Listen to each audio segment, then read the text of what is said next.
반갑습니다. 전국에 계신 고등학생 여러분. 저는 오늘 진행을 맡은 국립부경대학교 전공홍보단 부경자이루입니다. 지난 시간에 이어 공과대학 2편의 내용으로 여러분을 찾아왔습니다. 오늘은 공과대학 1편과 다른 학과의 전공홍보단을 찾아가 보았는데요.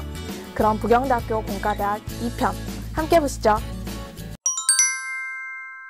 네, 저는 부경대학교 공과대학의 전공홍보단들과 함께 나와 있습니다. 반갑습니다. 반갑습니다. 네, 먼저 자기소개 부탁드릴게요. 안녕하세요. 저는 IT융합응용공학과 전공홍보단 3학년 오세진입니다. 같은 학과 3학년 진영빈입니다. 안녕하세요. 저는 전기공학과 전공홍보단 3학년 박준범입니다. 안녕하세요. 정보통신공학과 전공홍보단 4학년 우인찬입니다. 안녕하세요. 인쇄정보공학과 전공홍보단 3학년 송상훈입니다. 안녕하세요. 화학공학과 전공홍보단 4학년 안규혜입니다. 같은 학과 4학년 박상우입니다. 네, 반갑습니다. 부경대학교 공과대학 1편에 이어 오늘은 2편인데요. 오늘 자리해주신 전공홍보단의 각 학과별로 학과 특징 및 비슷한 학과와의 차이점에 대해 소개 부탁드릴게요. 먼저 IT융합응용공학과부터 말씀해주세요. 저희 IT융합응용공학과는 컴퓨터 분야의 진로에 관심이 있는 학생들에게 다소 생소할 수도 있는 학과입니다. 그렇지만 잘 알려져 있는 컴퓨터공학과만큼이나 매력적인 학과입니다. 차이점을 살펴보자면 컴퓨터공학과는 컴퓨터 시스템의 전반적인 부분을 공부하는 학과라고 볼 수 있는 반면에 IT융합응용공학과는 컴퓨터공학을 기반으로 하여 다른 학문이나 기술, 산업 요소들과의 융합을 통해 개선 혹은 새로운 모델을 개발하는 과정을 공부하는 학문입니다. 네, IT융합응용공학과 설명 잘 들었습니다. 그럼 이번에는 전기공학과 부탁드릴게요. 네, 전기공학과는 요즘 굉장히 핫한 미래에 가장 유망한 학문입니다. 지금이 4차 산업혁명 시대인 것 알고 계시죠? 빅데이터, 인공지능, 사물 인터넷이 떠오르면서 우리 주변의 모든 사물이 전기로 동작하는 시대가 오고 있어요. 전기공학과는 전기의 생산 공급의 과정을 책임지고 때로는 전자제품을 직접 만들기도 하면서 우리에게 없어서는 안 될 가장 핵심적인 학과가 될 것입니다. 전기가 무엇이며 어떻게 우리가 쓸 수 있는지 궁금하다면 전기공학과로 오세요. 네, 미래의 가장 유망한 학과라고 자신 있게 이야기하는 모습이 인상적입니다. 그럼 정보통신공학과는요? 네, 저희 정보통신공학과는 원래 전자정보통신공학부였으나 한 5년 전부터 전자공학과, 정보통신공학과 이렇게 나뉘게 됐습니다. 전자공학과는 반도체, 로봇 등에 초점이 많이 맞춰진 반면에 정보통신공학과는 주로 유무선 통신, 네트워크 설계, 데이터 통신, 컴퓨터 네트워크와 같은 통신에 초점이 많이 맞춰져 있습니다. 또한 흔히들 해킹이라고 알고 있는 정보 보안에 관련해서도 기초, 심화, 실습 등의 과정으로 학습할 수 있는 학과입니다. 네, 원래는 학부였었는데 학과로 나뉘어졌다는 점을 잘 알아야겠네요. 그럼 인쇄정보공학과는요? 네, 인쇄정보공학과는 아마 많은 분들이 처음 들어보셨을 겁니다. 저희 과는 일반적인 종이 인쇄를 넘어 전자출판, 고분잡성, 디스플레이, 태양전지, 반도체 등을 학과에서 배우고 있습니다. 그리고 미래 유망산업인 3D 프린팅을 학과에서 배우고 있습니다. 저희 과에서 배우는 것은 크게 두 가지입니다. 첫 번째, 인쇄 소재에 대해 배웁니다. 인쇄 소재란 인쇄에 이용하여 제조되는 소재의 화학적, 물리적 특성과 인쇄 메커니즘에 대해 배웁니다.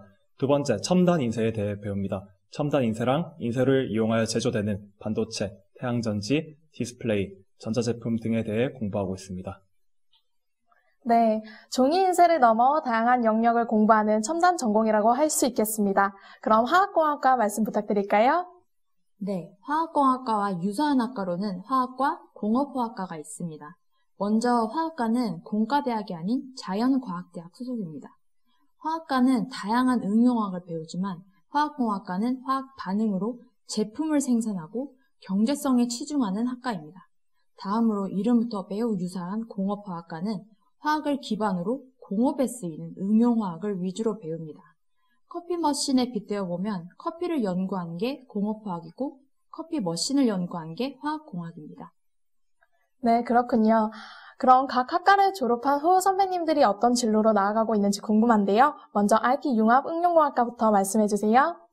네, IT융합응용공학과를 졸업하면 네이버나 삼성, LG 등 유명한 IT 기업들은 물론 모바일 업계나 프로그램을 만드는 회사, 그리고 데이터베이스나 네트워크 등의 관리업체 등 다양한 곳에 취업을 하거나 목표로 할 수 있습니다. 또한 근래에 각광받고 있는 인베디드 시스템이나 사물 인터넷 개발자, 빅데이터 전문가, 정보 보안 전문가와 같이 고도의 전문성이 요구되지만 그만큼 좋은 대우를 보장받을 수 있는 직업도 많이 생겨나고 있습니다. 네, 빅데이터나 정보보안 전문가 같은 전문 영역으로 진출할 수 있다는 점을 잘 알아야겠네요. 그럼 전기공학과는 어떻게 되나요? 네, 전기공학과의 장점 중 하나가 다양한 진로입니다. 전기를 사용하지 않는 기업이 없기 때문에 전기공학과는 어디든지 취업할 수 있다는 장점이 있어요. 졸업한 선배들은 전기를 생산하는 발전소에 취직하기도 하고 생산된 전기를 판매하고 가정집으로 전달하는 한국전력공사에 취직하기도 합니다. 또 전자제품을 생산하거나 연구하는 직종으로 삼성전자, LG전자, 현대자동차와 같이 여러분이 다 잘 알고 있는 다양한 대기업에 취직할 수도 있습니다. 네, 역시 전기의 쓰임이 다양한 만큼 그 진로도 다양한 것 같습니다. 그럼 다음으로는 정보통신공학과 부탁드릴게요. 네, 먼저 통신 관련 취업 분야가 기업에서 없는 곳이 없다고 할 수 있겠습니다. 따라서 취업 방향이 정말 무궁무진합니다. 또한 자신이 정보보안에 관심이 있다면 정보보안 전문가도 될 수 있습니다. 주로 취업하는 곳으로는 대기업 같은 경우에는 흔히 들어본 삼성전자, LG전자, LG디스플레이, SK하이닉스 등이 있습니다. 또한 요즘은 공기업을 희망하는 학생들이 많아서 공기업으로는 한국수력원자력, 도로교통공사, 철도공사, 한전KDN 등과 같은 곳에도 두루 취업하고 있습니다. 네, 정보통신 관련 진로가 정말 다양하네요. 그럼 다음으로 인쇄정보공학과 부탁드릴게요.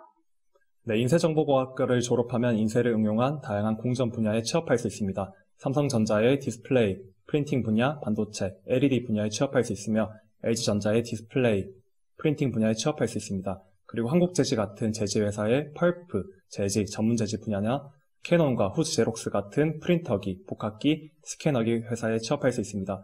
게다가 한국조폐공사의 조폐 분야, 국가정보원의 발간 분야 같은 국가기관에 취업이 가능합니다. 네, 역시 인쇄 관련 독보적인 존재감을 갖는 부경대학교 인쇄정보공학과라고 할 수 있겠네요. 잘 들었습니다. 그럼 화학공학과 선배님들은 어떤 분야로 진출하고 계신가요? 네, 화학공학과를 졸업한 선배님들의 진로는 크게 사기업, 공기업, 그리고 대학원 진학으로 나뉘게 되는데요.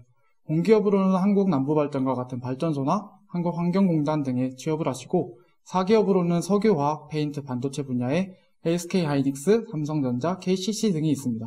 대학원에 진학하는 학생들은 미리 2학년 혹은 3학년 때 원하는 분야에 계시는 교수님의 연구실에 들어가서 경험을 쌓고 졸업 후에는 부경대 혹은 타 대학교 대학원에 진학을 하기도 합니다.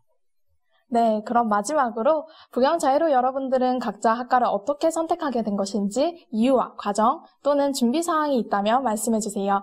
먼저 IT융합응용공학과 부탁드릴게요. 네, 저는 어렸을 적부터 컴퓨터에 관심이 있었지만 내가 만약 대학교에 진학하게 된다면 컴퓨터 관련 학과에 가고 싶다라는 선호 정도에 지나지 않았었습니다. 때가 되어 진로에 대해 구체화하는 시기에 이르러서는 IT에 대한 필요성과 향후 발전성들이 사회적으로 주목받고 있었기 때문에 부경대학교 IT융합응용공학과를 선택하게 되었고 지원하여 입학하게 되었습니다. 네, 저는 고등학교 때 암기 위주의 과목을 공부하게 되면서 대학교에 와서는 실습 위주의 과목을 공부하고 싶다는 생각이 들었습니다. 그런 의미에서 IT융합응용공학과는 되게 매력적인 과였고 지금도 이 과를 선택함에 있어서 후회는 없다고 생각합니다. 네, 그렇군요. 그럼 이번에는 전기공학과 전공 홍보단은 어떤가요? 네, 저는 처음에 기계자동차공학과로 입학했었습니다. 단순히 기계공학에 취직이 잘 된다는 이유에서였는데요. 하지만 흥미가 없으니 성적도 잘 안 나오더라고요. 결국 휴학을 하면서 많은 책을 읽고 내가 어디에 흥미가 있을까 생각했습니다. 그 결과 보이지 않는 힘에 흥미를 느끼는 저를 발견했고 전기야말로 4차 산업혁명에서 가장 유망한 학문이 되겠다는 생각을 하게 됐어요. 그래서 복학하자마자 전기공학과로 전과하게 됐고 지금 제 선택에 후회하지 않고 있습니다. 네, 비록 다른 전공으로 입학은 했지만 자신의 흥미와 적성을 다시 찾아보고 전과를 했다는 점, 일반적이진 않지만 고등학생들에게는 도움이 되는 내용이겠네요. 그럼 정보통신공학과 전공 홍보단은 어떤지 부탁드릴게요. 네, 저는 평소에도 IT 컴퓨터 쪽에 관심이 있었습니다. 그래서 대학 진학 전에 알아보니 IT 관련 학과가 여러 가지가 있었습니다.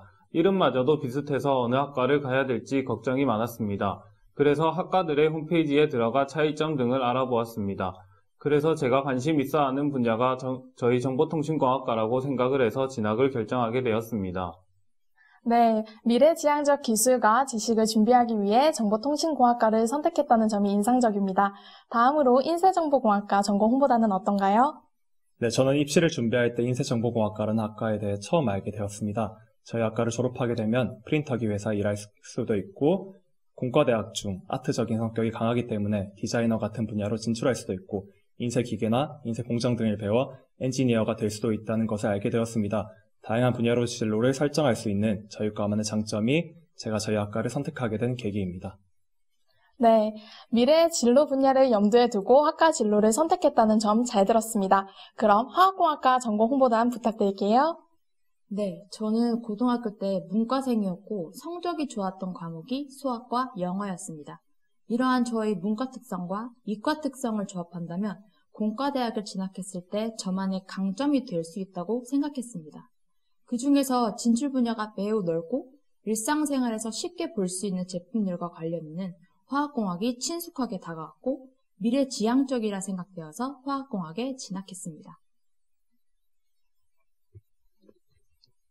이과를 졸업한 저는 대학 진학 때는 최우선 순위로 취업률을 고려하였습니다. 그랬더니 공과대학에는 전학이라고 불리는 높은 취업률을 자랑하는 과들이 있었고 그 중에서 화학 분야에 가장 관심이 많아 화학공학과를 선택하게 되었습니다. 특별히 필요한 준비사항은 없지만 기본적인 수학 연산과 고등학교 때 배우는 화학 기본 지식을 탄탄히 해두면 정말 좋을 것 같습니다. 네, 잘 들었습니다. 지금까지 부경대학교 공과대학에 대해 자세히 소개해주신 IT융합응용공학과, 전기공학과, 정보통신공학과, 인쇄정보공학과, 화학공학과 전공 홍보단 여러분께 감사드립니다. 감사합니다. 네, 오늘도 전공 홍보단의 자세하고 친절한 설명을 잘 들을 수 있었습니다. 짧은 시간이었지만 오늘 전해드리는 내용이 고등학생 여러분에게 유익한 시간이었길 바라겠습니다. 다음 이 시간에는 부경대학교의 또 다른 전신 수산과학대학 편으로 여러분을 다시 만나 뵙도록 하겠습니다. 전국의 모든 고등학생의 꿈이 현실로 이루어지기를 응원하면서 저는 이만 여기서 인사드리겠습니다. 지금까지 부경대학교 전공 홍보단이었습니다. 여러분 다음에 다시 만나요. 안녕.